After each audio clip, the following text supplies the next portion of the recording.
우리의 고통 가운데 함께 하시며 우리보다 더 아파하시는 하나님의 마음을 생각할 때 무슨 기도를 어떻게 드려야 할지 모르겠습니다. 다만 가족과 친지를 잃은 수많은 유가족들을 생각하며 하나님의 위로를 구할 뿐입니다. 슬픔을 딛고 일어나 하나님께 소망을 두고 살아가게 그들을 도와주시옵소서. 이 어려운 때에 최선을 다하는 의료진과 봉사자들을 지켜주시고 그들을 통해 하나님의 사랑과 능력이 고통 가운데 있는 모든 이들에게 전해지게 하옵소서. 우리 모두 지혜를 모아 이 어려운 상황을 잘 극복할 수 있게 하셔서 이 바이러스가 쓸고 지나간 자리 위에 하나님을 향한 믿음이 봄처럼 피어나게 하옵소서. 특별히 우리 성도들 이 재난을 기회로 삼아 하나님께로 온전히 돌이키게 하옵시고 겸손히 말씀에 순종하며 참 지혜와 통찰력을 드러내며 모든 민족을 하나님께로 인도하게 하옵소서. 어린 자녀들로부터 아가페 어르신들에 이르기까지 강건하게 하옵시고 하나님을 더욱 사랑하게 하옵시며 속히 일상을 회복하고 하나님 앞에 나와 예배 드릴 수 있도록 은혜를 내려 주시옵소서. 오늘도 말씀을 통해 저희들의 심령이 하나님의 은혜로 채워지기를 간절히 바라오며 예수님의 이름으로 기도드리옵나이다. 아멘.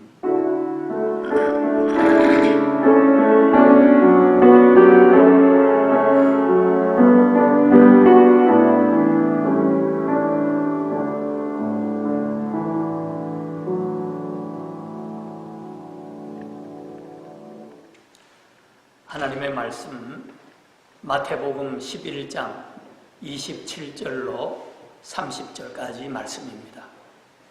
같이 봉독하겠습니다. 내 아버지께서 모든 것을 내게 주셨으니 아버지 외에는 아들을 아는 자가 없고 아들과 또 아들의 소원대로 계시를 받는 자 외에는 아버지를 아는 자가 없느니라. 수고하고 무거운 짐진 자들아 다 내게로 오라. 내가 너희를 쉬게 하리라. 나는 마음이 온유하고 겸손하니 나의 멍에를 메고 내게 배우라. 그리하면 너희 마음이 쉼을 얻으리니 이는 내 멍에는 쉽고 내 짐은 가벼움이라 하시니라. 아멘. 오늘은 예수님의 멍에에 대해서 말씀드리고자 합니다. 인생을 고해와 같다고들 합니다. 그만큼 인생이 고달프고 힘들다는 뜻이지요. 우리가 살아봐도 인생의 짐이 그렇게 만만치가 않은 게 사실입니다. 그런데 예수님은 쉽고 가벼운 인생을 말씀하고 계세요. 수고하고 무거운 짐진 자들아 다 내게로 오라. 내가 너희를 쉬게 하리라. 내 멍에는 쉽고 내 짐은 가벼움이라 말씀하십니다. 여러분, 예수님의 이 말씀을 어떻게 생각하십니까? 과연 예수님의 생이 그렇게 쉽고 가벼웠습니까? 아니죠. 정반대죠. 예수님의 삶은 어디를 보아도 결코 쉽고 가벼운 삶이 아니었습니다. 가르치시고 치료하시며 새벽부터 저녁까지 쉴 새 없이 일하셨습니다. 그 와중에서도 모함하고 죽이려는 바리새인, 서기관들과 맞서 싸워야만 하셨고 빌라도와 헤롯, 권세자들에게 신문과 모욕을 당해야만 하셨고 그리고 그토록 사랑하던 백성들에게 조롱과 수치를 당하시며 마지막에는 그 배은망덕한 백성들을 위하여 십자가까지 지셨습니다. 예수님 친히 말씀하십니다. 여우도 굴이 있고 공중의 새도 거처가 있으되 인자는 머리 둘 곳이 없다. 예수님은 정말 외롭고 고달프고 힘든 삶을 사셨습니다. 어디를 봐도 예수님의 삶은 결코 쉽거나 가볍지 않았습니다. 그런데 예수님이 쉽고 가벼운 삶을 말씀하고 계세요. 여러분, 이게 말이 된다고 생각하십니까? 뭐가 그렇게 쉽고 가볍다는 거예요? 얼핏 이해가 잘 안 되는 게 사실입니다. 그러나 예수님의 내면의 세계를 들여다보면 얘기는 달라집니다. 안젤름 신부가 쓴 하루를 살아도 행복하게라고 하는 책에 보면 이런 말이 나옵니다. 우리가 끝없이 물을 길어 마시는 샘물은 우리 삶의 성공과 실패를 좌우한다. 충분히 깊숙이 내려가지 않으면 우리는 흐린 물을 만날 수밖에 없다. 보다 맑고 생기를 주는 물을 마시고자 한다면 표면의 물을 마셔서는 안 될 것이다. 우리를 정말 살아있게 해주고 우리의 삶이 열매를 맺도록 해주는 그런 깊은 곳까지 파고 들어가야 한다. 살면서 피로를 느끼는 것은 우리가 내적인 힘으로 사는 것이 아니라 흐린 샘물에서 에너지를 얻고 있다는 증거이다.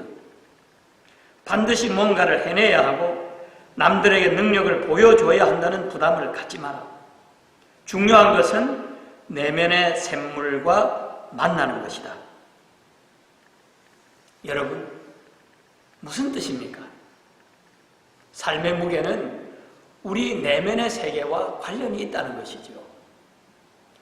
똑같은 삶의 무게라도 내 내면의 세계에 따라 더 무겁게 느껴질 수도 있고 더 가볍게 느껴질 수도 있다는 것입니다. 지금 우리의 삶이 무겁게 느껴지고 있다면 내 내면의 세계가 얕고 흐리기 때문이라는 거죠.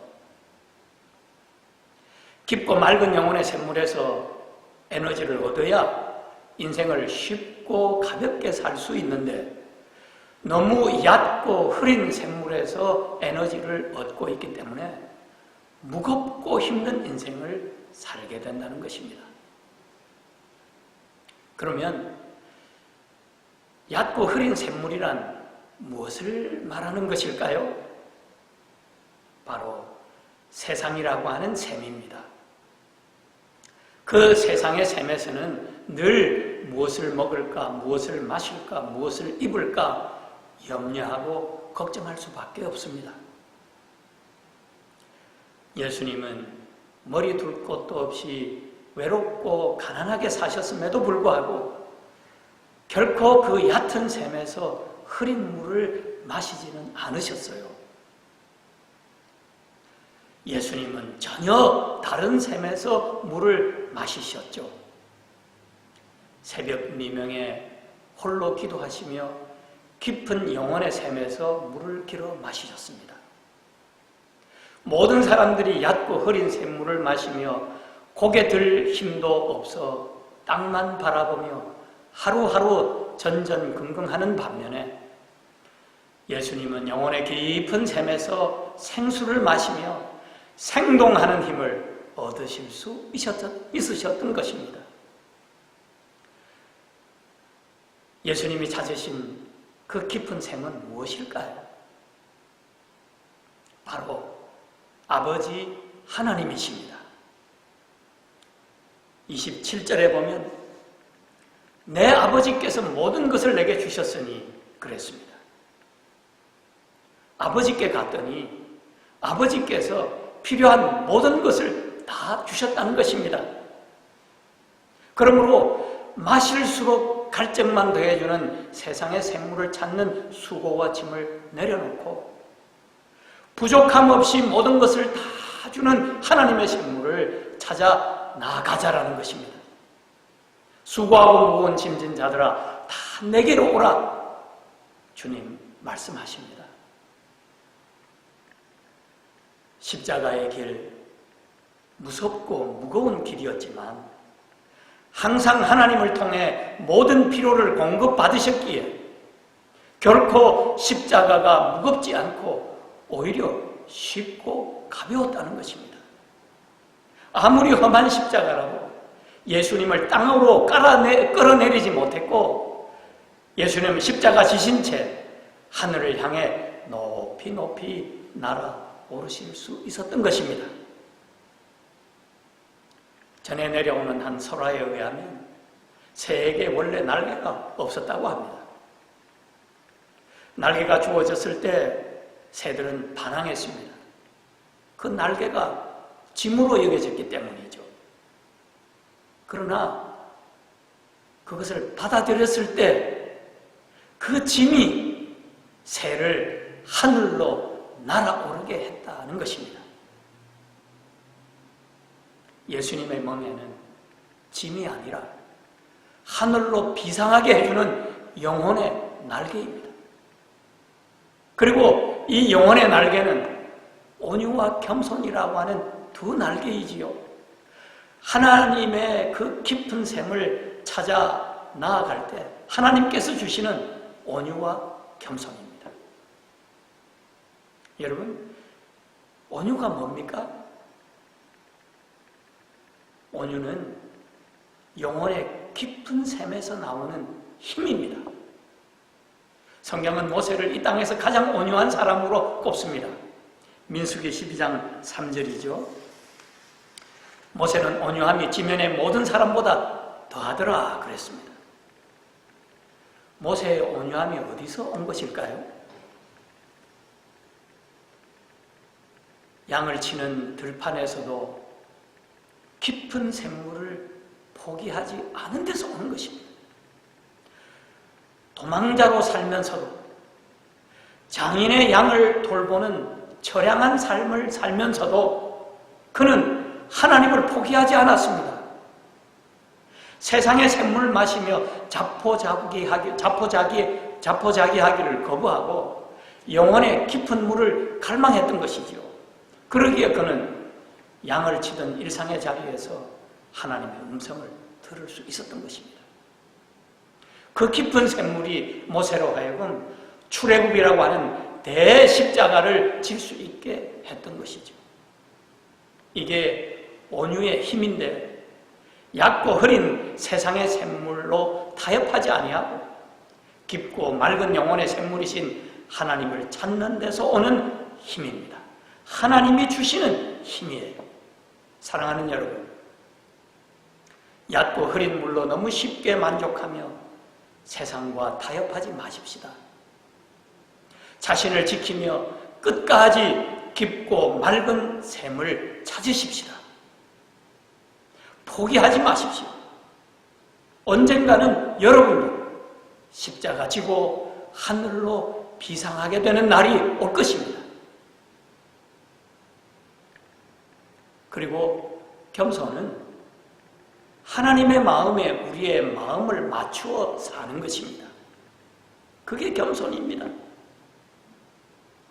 이 겸손이 대단한 것은 인간이 자신의 사사로운 마음을 넘어서 하나님의 마음에 맞추어서 인생을 살 수 있게 해주기 때문입니다. 십자가가 얼마나 무섭고 아픈 형벌입니까? 세상에 누가 이 형벌을 좋아하겠습니까? 다 피하고 싶죠. 그러나 그런 사사로운 내 마음을 내려놓고 하나님의 마음에 맞추어 십자가를 지는 것이 겸손이라는 거예요.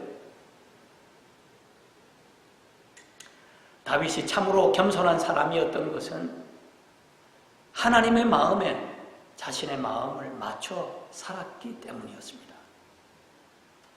자기를 죽이려고 추격해오는 사울왕을 죽일 수 있는 기회가 2번이나 있었습니다. 그렇지만 하나님이 기름 부어 세우신 왕이라 해서 살려줍니다.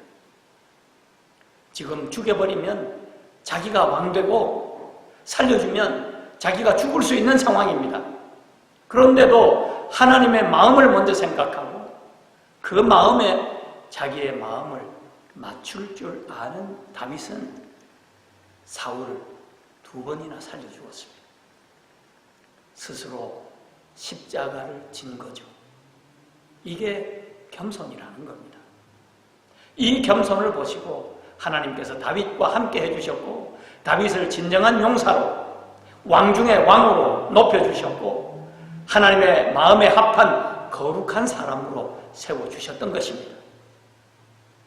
사랑하는 여러분, 사람이 온유해서 깊은 샘을 팔 줄 알고 사람이 겸손해서 자신의 마음을 하나님의 마음에 맞추어 살아갈 줄 알면 인생은 쉽고 가벼워지는 거예요. 예수님의 멍에를 메고 하늘을 훨훨 날 수 있는 것입니다. 그렇게 예수님은 쉽고 가벼운 인생길을 우리에게 보여주시며 수고하고 무거운 짐진 자들아 다 내게로 오라. 내가 너희를 쉬게 하리라. 우리를 초청해 주십니다. 나는 마음이 온유하고 겸손하니 나의 멍에를 메고 내게 배우라. 우리를 불러주십니다. 그렇게 예수님과 함께 인생 쉽고 가볍게 살자고 우리를 초청하십니다.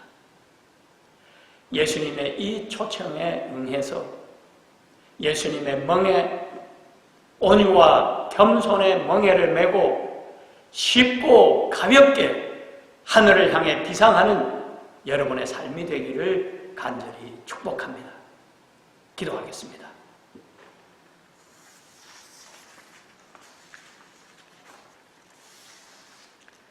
하나님, 이 어둡고 무거운 때에 쉽고 가벼운 인생 살아갈 수 있는 비결을 말씀해 주시니 감사합니다.